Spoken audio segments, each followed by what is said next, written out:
Karen tried to tear down my electric fence, then destroyed a legally protected structure. My name's Elijah Harmon.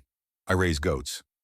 Not the most glamorous introduction, I know, but when you've been doing it as long as I have, there's a kind of pride in simplicity. I own a 12-acre strip at the edge of Eden Hills, just where the new suburban development crawled a little too far toward open country. I never had trouble until fences became political. 2 months ago, I upgraded the eastern perimeter of my pasture with a low-voltage electric fence. Nothing crazy, just enough to keep the kids from hopping over and my goats from wandering. I posted all the proper warning signs, registered it with the state ag department, even consulted the local fire marshal. Everything was legal, certified, peaceful, but not to Karen Wakefield. Karen had moved into one of the sleek, boxy homes across the boundary 6 months ago. She wore yoga pants like a badge of rank and carried a clipboard like it came with authority. We never spoke much beyond polite nods until the day she decided to declare war. That morning, I was finishing up chores when I heard yelling sharp, panicked yelling. I jogged toward the fence. Karen was standing on my side of the property line. Her scarf was tangled in the fence wire. One of the posts was snapped at the base, and her phone was held out like a weapon. "You're going to jail," she screamed. "You electrocuted me." "You crossed the line," I said calmly. "There's a gate on the south end. You came through the brush and touched the wire. This is HOA regulated ground." She spat. "This structure is illegal. It's not compliant with the Eden Hills outdoor harmony policy." I stared. "Ma'am, this isn't Eden Hills. This is Harmon Livestock. Been so for 15 years. 15 minutes later, a squad car pulled up. Deputy Ramirez stepped out. He knew me, knew the land. Karen pounced on him. He assaulted me with an electric weapon. "It's a fence, Karen," I muttered. It shocked me. That's what electric fences do. Ramirez walked the property, took photos of the state registration sticker, the warning signs, the damaged post. Then he turned to Karen. "Ma'am, did you intentionally cross the property line and touch the fence I was conducting an inspection?"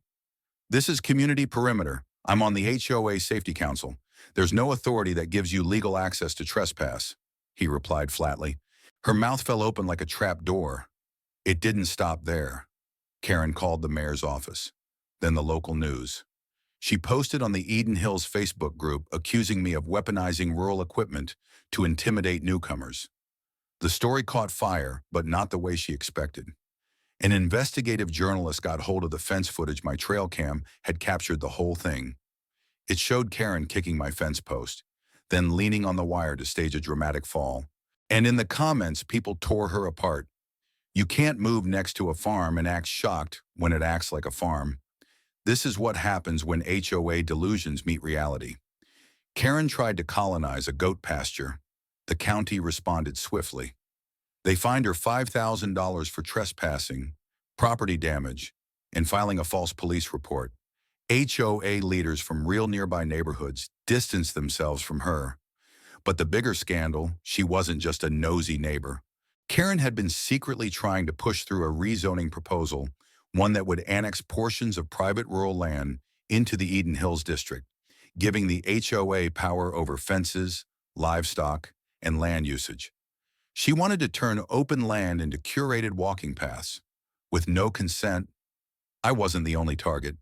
She'd sent violation notices to 4 other landowners, trying to scare them into removing sheds, wells, even their mailboxes.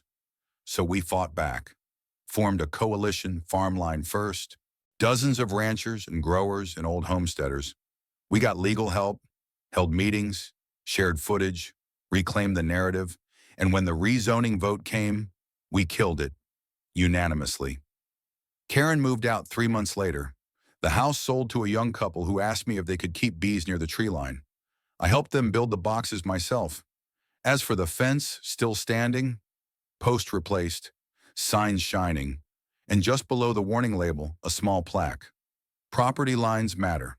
So do people who cross them. People think fences are about keeping others out, but sometimes they're about keeping values in. Respect, roots, truth, And when those are wired deep into the ground, no clipboard on earth can tear them down. The end.